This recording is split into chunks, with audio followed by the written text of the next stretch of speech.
Hello दोस्तों, आइए हमारे चैनल में आप लोग का वेलकम है। तो आज मैं फिर से एक कहानी लेकर आई हूँ जो कि है चोरी का फल, इसका शीर्षक है। तो आइए अपनी कहानी को स्टार्ट करते हैं। किसी गांव में एक किसान रहता था।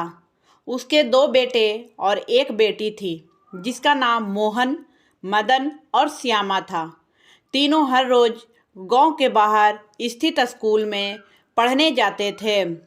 किसान अपने तीनों बच्चों को बहुत प्यार करता था। उसका सपना था कि उसके तीनों बच्चे पढ़ लिख कर अच्छे और बड़े आदमी बने।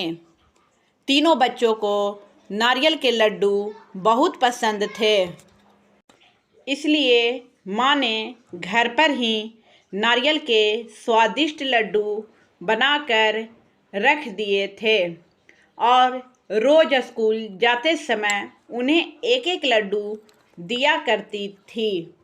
माँ ने तीनों बच्चों को समझाया था कि उन्हें हर रोज सिर्फ एक ही लड्डू मिलेंगे।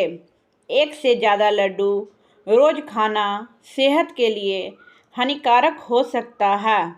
माँ ने उन्हें ऐसा डराने के लिए कहा था ताकि लड्डू ज़्यादा समय तक चले, कुछ ही दिनों में ख़त्म ना हो जाए। एक दिन घर पर कुछ मेहमान आए। उनको लड्डू देने के लिए जब माँ ने लड्डू का डब्बा खोला तो वह दंग रह गई। उसमें से आधे से अधिक लड्डू गायब थे। माँ तुरंत समझ गई कि उसके बच्चे लड्डू चोरी करके खा रहे हैं। माँ ने ये बात किसान को बताई। किसान को यह बात सुनकर बहुत दुख हुआ।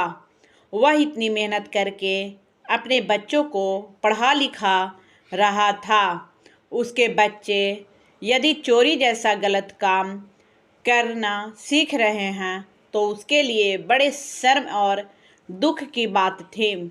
किसान के लिए यह पता लगाना बहुत मुश्किल था कि उसका कौन सा बच्चा लड्डू चोरी करके खा रहा है। फिर अचानक किसान को एक तरकीब सूझी। उसने अपनी पत्नी को समझाया कि नारियल के लड्डू में नीम के पत्तों का रस मिला दे। किसान की पत्नी को यह तरकीब अच्छी लगी और उसने ऐसा ही किया। दोपहर के बाद जब तीनों बच्चे स्कूल से लौटकर घर आए तो माँ ने उन्हें खाना देकर गाय को चारा डालने के लिए बाहर से चली गई।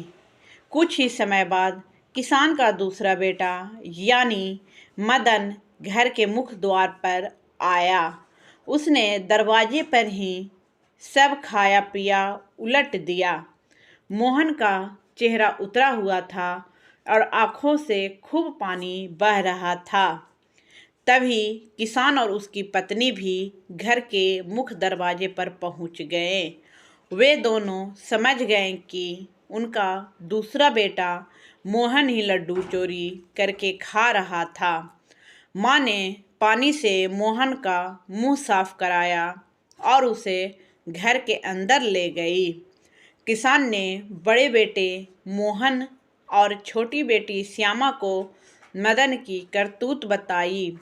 उन्होंने भी पिता को बताया कि मदन हर रोज स्कूल के रास्ते में पड़ने वाले बगीचे से फल चुराकर खाता है। यह जानकर किसान और उसकी पत्नी को और दुख हुआ। किसान ने क्रोधित होते हुए यह कहा कि कल से मदन जब स्कूल नहीं जाएगा वह मेरे साथ खेतों में मजदूरों की तरह काम किया करेगा।